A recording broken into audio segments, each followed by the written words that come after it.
Well, hello everyone, and welcome back to The Body Speaks. Are you listening? This is episode 2, what your acne, anxiety, addiction, and exhaustion are really saying. I am someone who healed from rheumatoid arthritis, a condition that attacked my body when I was 27 years old. Over the years of searching and learning and doing the deep inner work, I discovered something that changed everything. The body is our alert system. And for a long time, my body had been trying to get my attention for decades before I finally understood what it was saying. I am so glad you're here. I'm Susan, certified somatic trauma-informed coach, and all of my credentials are in the show notes below. Last week in episode 1, we laid the foundation. We talked about the body as a messenger, not an enemy, about the extraordinary work of Dr. Bessel van der Kolk, the body keeping the score. And we also talked about Peter Levine and the incomplete threat response, about fascia and the way emotion lives in the tissue, and about Louise Hay and Segal and the framework we use throughout this series. Every condition has an emotional root. Every symptom is a message, and the body that was wise enough to create the condition is wise enough, given the right support, to heal it. Throughout this series, we explore different physical symptoms, conditions, and diseases, not to replace your medical care, but to help you understand that your body is sending you alert signals, asking you to pay attention. Every symptom, every diagnosis, every condition that arrives in your body is a message. And when you learn to understand that language, the whole picture of your healing begins to change. In today's episode, I will be sharing some insight into what might be going on beneath the surface if you are experiencing acne, addictions, adrenal exhaustion, allergies, or anxiety. We move through the body's language alphabetically in this series, so if today's condition doesn't speak directly to your experience, I hope you stay with the series because your letter is coming up soon. Now let's look at 5 completely different conditions through the lens of the body as a messenger, through Louise Hay, through IFS, through the subconscious mind. They tell a more connected story than you might expect. Now, before we go into today's conditions, I want to take a moment to remind you of something that modern medicine sometimes causes us to forget. For most of human history, for thousands of years before clinical trials, before pharmaceutical patents, before diagnosis codes and prescription pads, people healed, not by suppressing their symptoms, but by understanding them. Traditional Chinese medicine mapped the body's energy systems and emotional correspondences over 2,000 years ago. Ayurvedic medicine identified the connection between the mind, the body, and the spirit way before Western science confirmed what it already knew. Shamanic healing traditions in cultures across every continent understood that illness was the body's communication, and that the healer's role was not to silence the message, but to hear it. This is not alternative medicine. This is the original medicine, and while I deeply respect and support Western medical care, while I always encourage you to work with your doctors, not instead of them, I also want to remind you of this. The capacity to heal is not something medicine gives you. It is something you were born with, something that has been operating in your body since the first beat of your heart. The intelligence that built you knows how to restore you.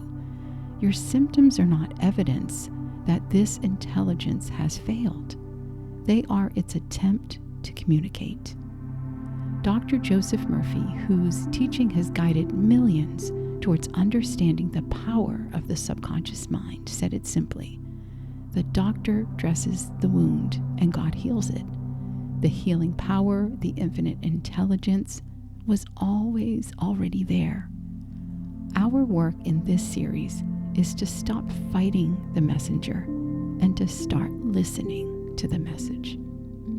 Now let's begin with today's conditions. We'll start with acne. Have you ever noticed that a breakout tends to arrive exactly when you are already feeling your worst about yourself? When the inner critic is the loudest? When the shame is the heaviest? That's not a coincidence. That's your body being precise. Louise Hay spent decades watching this pattern in her clients and in herself, and she kept arriving at the same place. The skin, she said, represents our interface with the world. It is the layer between who we are on the inside and how we present ourselves on the outside. And when something inside us does not feel safe to be seen, when we have learned somewhere along the way that the full version of us is too much or not enough, the skin often becomes the place where that story surfaces. As adults, we don't often see acne that much, but teenagers definitely go through it. And yes, their hormones are changing, and that does apply. But there's also many teenagers who are trying to find themselves, trying to fit in, and this resonates with that as well. Dr. Bessel van der Kolk showed us that stress doesn't just live in the mind. It lives in the body, in the tissue, the nervous system, the immune response. And when we carry chronic shame or self-rejection, cortisol rises. And cortisol directly inflames the skin. The body is not being inconvenient. It is being specific about what it is carrying. And in IFS, internal family systems, this is often the exile speaking, the young part that learned it wasn't safe to be fully visible. That part doesn't have words for what it feels, so it speaks through the skin. And Dr. Joseph Murphy would tell us the subconscious mind expresses outward what it believes inward. So change the belief through feeling, not just repetition, and the expression begins to change too. The question worth sitting with is, where did you first learn that you weren't safe to be seen exactly as you are? And start having a new conversation with your body by saying, the intelligence that created my skin knows how to restore it. I am safe to be seen. I am enough exactly as I am. And you might even put your hand on the affected area, breathing slowly and saying this with feeling, not just words. Feel that you are safe to be seen. Now let's talk about addictions. And I want to talk about this one gently, because addiction carries so much shame already. And shame, as we know, is one of the very things that make it worse. Louise Hay described addiction as running from the self, not knowing how to love yourself enough to stay present with what hurts. And when you understand that through the lens of IFS, it becomes something altogether different from a moral failing. The part that reaches for the drink, the food, the phone, the person who hurt you, that part is a firefighter. It is doing the only thing it knows to do when the exile's pain becomes unbearable. It wants to find relief and fast by whatever means are available.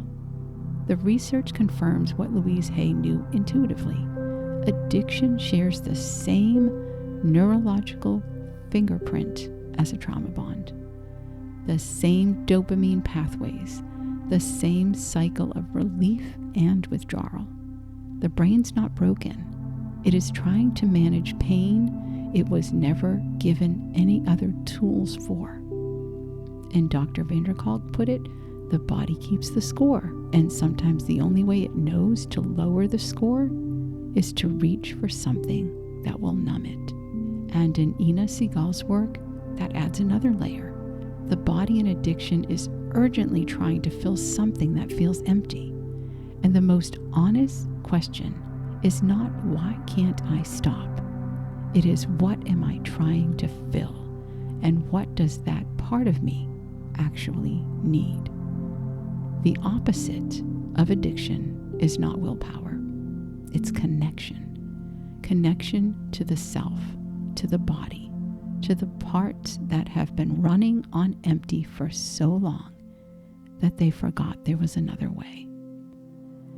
So here's a new conversation you can have with your body. Put your hand on the affected area or on your heart. Breathe slowly and say this with feeling, not just the words.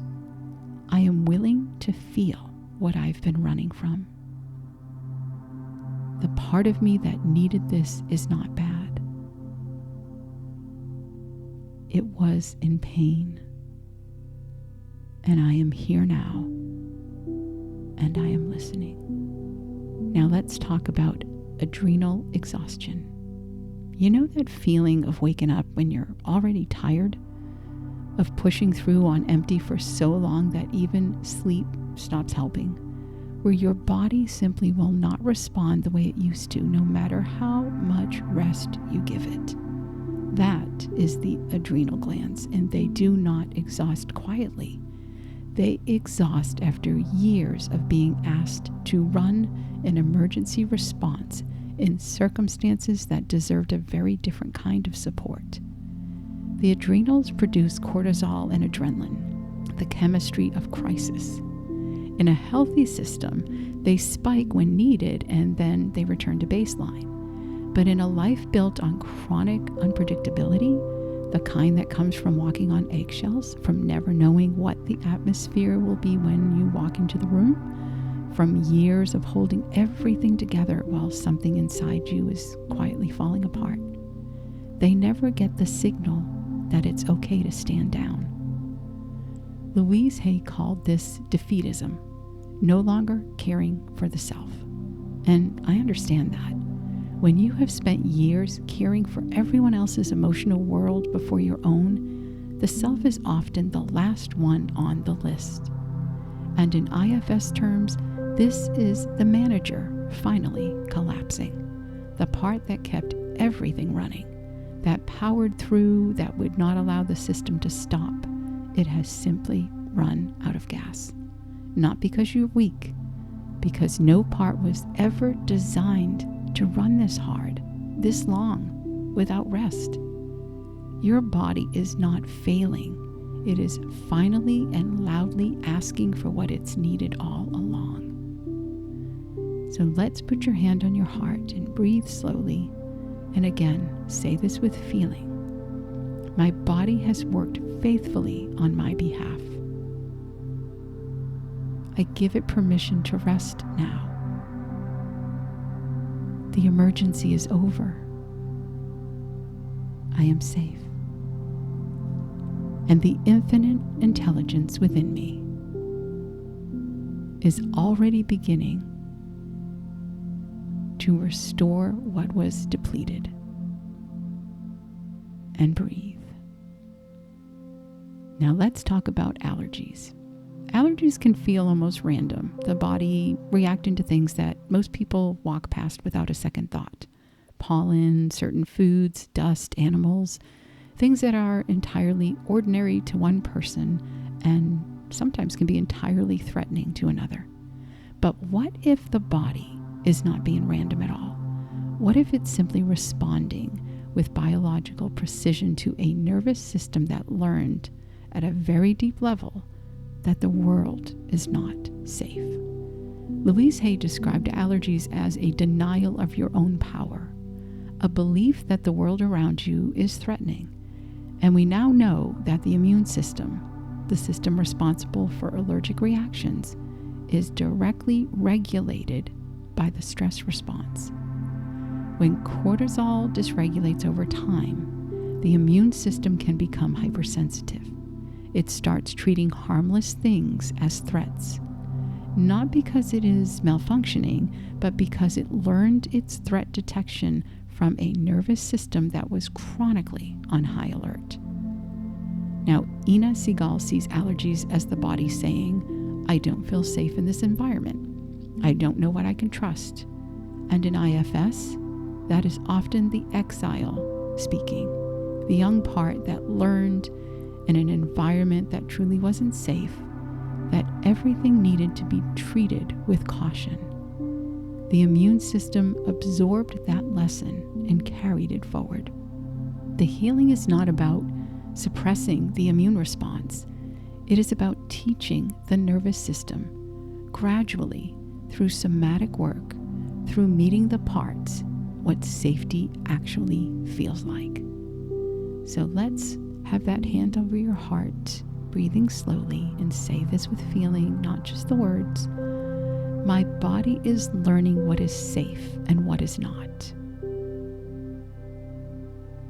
I am safe right now. The world I live in today is not the world that taught me to be afraid. My nervous system is updating. I am protected by the intelligence within me. And breathe. Now let's move on to anxiety. If you have ever tried to logic your way out of anxiety, told yourself there is nothing to worry about, that you're safe, that everything's fine, well, you already know that most times that does not work. And there's a very specific reason for that. Anxiety is not a thought. It is a body state. It is what happens when the nervous system has been in a state of threat activation for so long that it can no longer find its way back to baseline on its own. Louise Hay described it as not trusting the flow and the process of life. And she was right. But the deeper truth is that for many of us, the flow and process of life genuinely was not trustworthy for a very long time. The anxiety is not irrational. It is the body's faithful, accurate response to something that was real. Now, what Dr. van der Kolk's work showed us is that the amygdala, the brain's alarm system, does not respond to logic. It responds to felt safety. You cannot think your way to calm. You have to feel your way there. Through the breath, through the body, through the slow, patient process of teaching the nervous system that the threat it has been anticipating is no longer coming. In IFS, anxiety is most often the manager working overtime, the part that has to stay vigilant, has to anticipate every possible problem, has to stay one step ahead of everything. Because in the environment where it was formed, being caught off guard was genuinely dangerous. That manager is not the enemy. It is exhausted and it is doing its best with what it learned. And Dr. Joseph Murphy would remind us, the subconscious mind that learned anxiety can be taught something new, not through force, but through repetition, through feeling, through the body finally receiving the signal it has been waiting for. It is over. You are safe. You're allowed to rest, and for the body to feel that. So with your hand over your heart, let's state these out loud. I am safe in this moment. My body is learning to trust the present. The part of me that needed to stay vigilant, I hear you. You have worked so hard, and I am here now. We are safe. And breathe. Now, this practice is designed for anyone experiencing anxiety, adrenal exhaustion, or allergic reactivity, and it works as a general nervous system reset for all 5 conditions we covered today.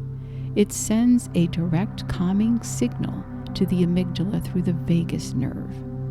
Sit with your feet flat on the floor if you can, and place one hand on your belly and one on your chest. Close your eyes, and I'd like you to breathe in through your nose for the count of 4,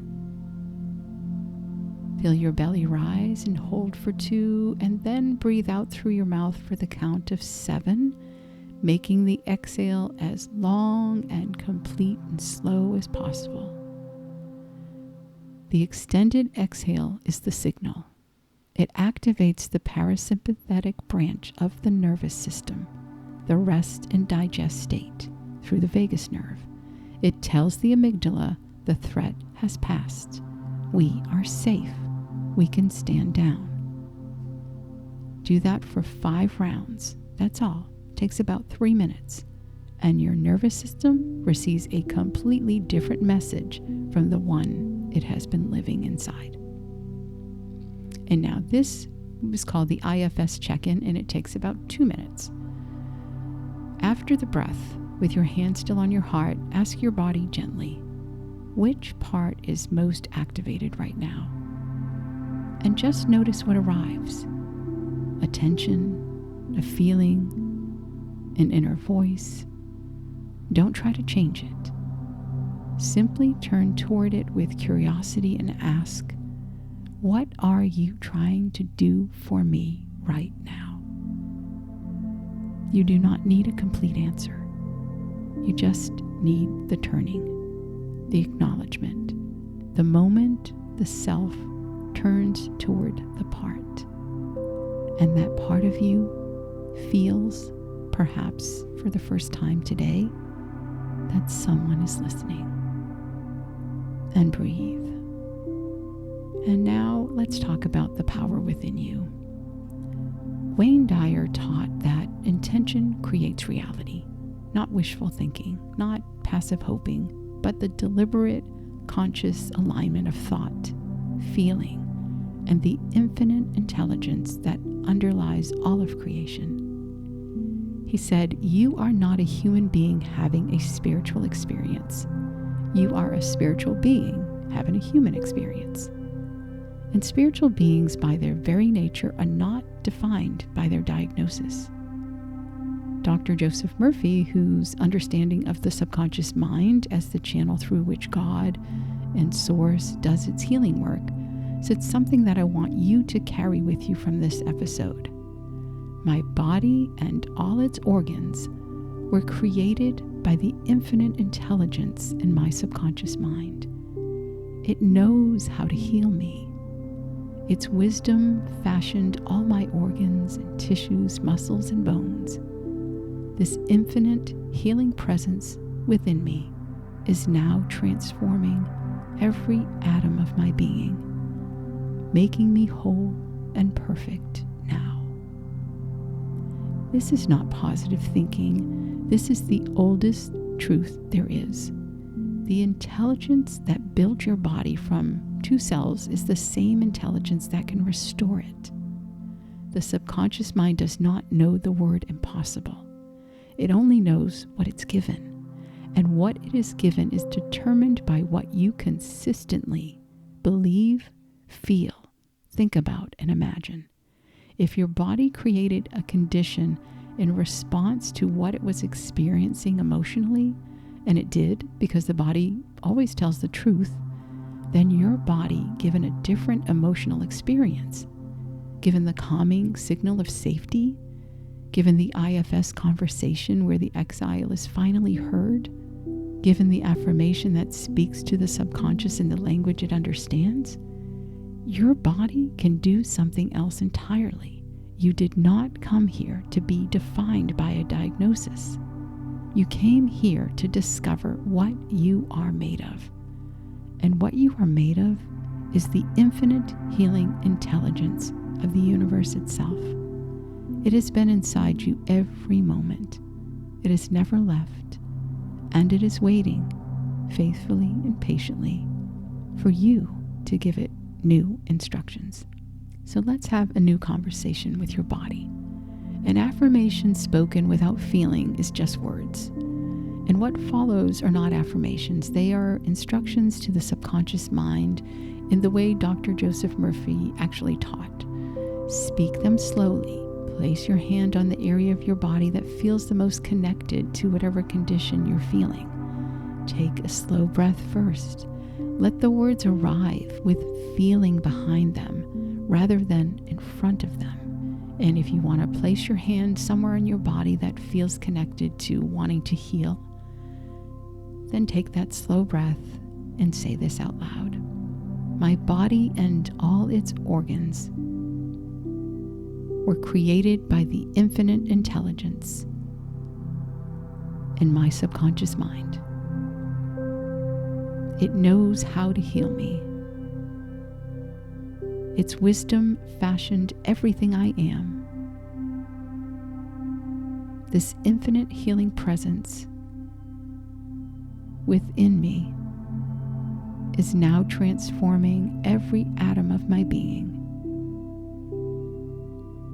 making me whole, making me well right now.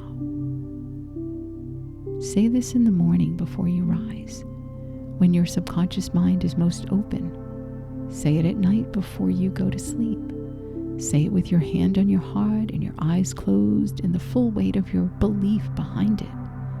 This is not wishful thinking. This is speaking directly to the intelligence that built you, and it's listening all the time. So in closing, we talked about 5 conditions today, 5 messages from the body, 5 invitations to turn toward what has been speaking rather than trying to silence it. Carry the Murphy affirmation with you this week. Say it in the morning before you get out of bed when the subconscious is most receptive. Say it at night as you drift towards sleep. Say it when the anxiety arrives, or the craving, or the exhaustion. Remember, not as a wish, as an instruction to the infinite intelligence that built you and that knows, better than any diagnosis ever could, exactly how to restore you. So in the next episode, we continue the alphabet. We'll be moving through arthritis, where I go much deeper in my own story, asthma and back pain in all its forms, upper, mid, lower, each carry a different message, and what they say about the weight we've been carrying, emotionally, not just physically, is something I think will surprise you. You can find me every Sunday on Soul Whispers Coming Home to You for deeper healing journey, and you can find me here weekly, giving you a safe place to land. If today's episode connected anything for you that you've been trying to understand for years, if something in you said yes when we named the emotional root beneath your symptom, I want you to know that this work goes much deeper in a one-on-one session. I do offer private sessions right now combining somatic trauma-informed healing, IFS parts work, EFT tapping, Reiki, and a personalized healing meditation that works addressing the healing of the body and the nervous system and the subconscious mind all together. The doctor dresses the wound, and the infinite healing intelligence within you does the rest. If you'd like to book a free discovery call, you can find that information in the show notes below. And before you go, I would love to hear from you.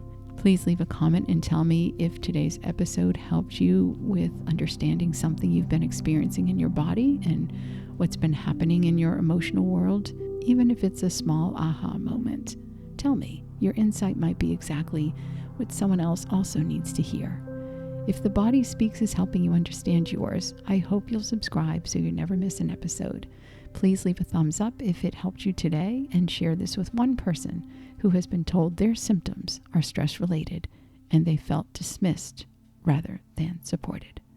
Till next time, love and hugs.